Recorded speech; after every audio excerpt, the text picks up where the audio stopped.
What if I told you that Central Park wasn't always here? Before the peaceful lawns, the bridges, the lakes, this land was something completely different. Today, I'm taking you back 170 years to witness one of the most dramatic transformations in American history. It's 1850. You're standing where Central Park is today, but you don't see beauty. You see rocky hills, frozen swamps, uneven ground, scattered farms, small wooden homes, dirt roads, smoke from chimneys. This wasn't empty land. Real people lived here. They worked here. They raised families here.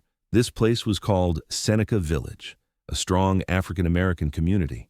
About 250 people. Many were former slaves or children of slaves. They didn't rent. They owned their land. They built their homes by hand.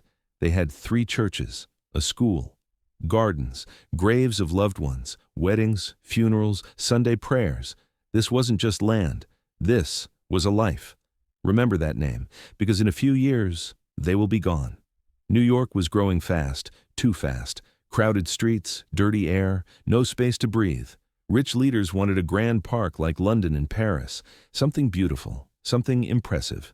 Enter Frederick Law Olmsted and Calvert Vaux. 2 designers with a dangerous idea. They didn't want a park only for the rich. They didn't want a park only for the elite. They wanted a park for everyone. Their plan was called the Greensward Plan. No straight lines, no stiff geometry, everything curved, everything felt natural, even though nothing would be natural. They wanted you to forget the city, to feel like you escaped it. They even hid roads under the park. Traffic moved below. People walked in peace above. No noise, no chaos. In 1858, that idea was insane. But to build paradise, something else had to be destroyed. The city used a law called eminent domain. It meant, we take your land, even if you don't want to sell. 1,600 people were forced out. Homes were torn down, churches destroyed, graves disturbed. The city paid them almost nothing, far less than their land was worth. Many families had lived there for decades. They were given weeks to leave. Some cried, some begged. Some fought in court and lost. Where did they go? Most records don't say. History forgot them until recently. Then the work began. It was brutal. 20,000 workers, 10 million cartloads of earth, moved by hand and horse. They blasted rock with gunpowder. They drained swamps. They carved hills. They dug lakes from dirt. The land fought back. Hard rock, mud, water, cold winters, hot summers. Irish immigrants did most of the labor. 10-hour days, $1.50 a day. That's around $50 today. Hands blistered, backs broken, lives lost. Every bridge, every stone, every tree. Central Park wasn't designed, it was earned. The city also needed drinking water, so they built a huge rectangular reservoir inside the park. It was ugly, hard edges, industrial.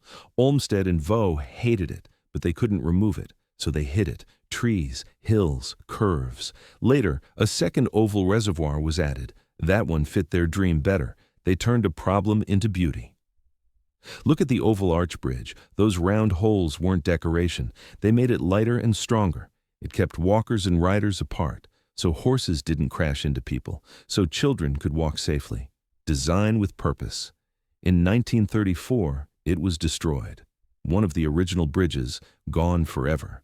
There was once a music pavilion, free concerts, no tickets, no rich section, no poor section, rich and poor sitting together, immigrants beside bankers, workers beside businessmen.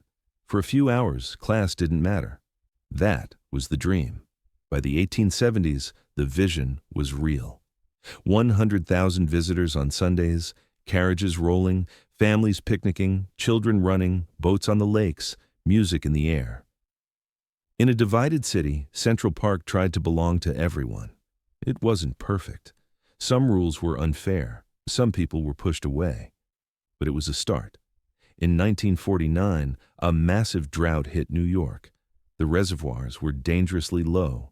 Photos showed dancers washing clothes in the park reservoir. Staged, but symbolic. Even in crisis, the city turned to Central Park. Over the decades, the park aged. Some parts fell apart. Some were rebuilt. Some were lost forever. But it never stopped being important. Today, over 42 million people visit every year. Movies, protests, marathons, weddings, funerals, music festivals, quiet walks, first dates, last goodbyes, all inside one park. Central Park is many things: an engineering miracle, a work of art, a social experiment, and also a place built on loss. A memorial to Seneca Village now stands where families once lived. Archaeology is bringing their stories back. Names, homes, lives. So when you walk through Central Park, remember this: every tree was planted by someone, every path was chosen for a reason, every stone was lifted by human hands, every inch carries a story. Some stories are beautiful, some are painful, all are real. It's not just a park, it's 170 years of struggle, hope, ambition, and memory. And that story is still being written. If you enjoyed this story, like and subscribe for more hidden history.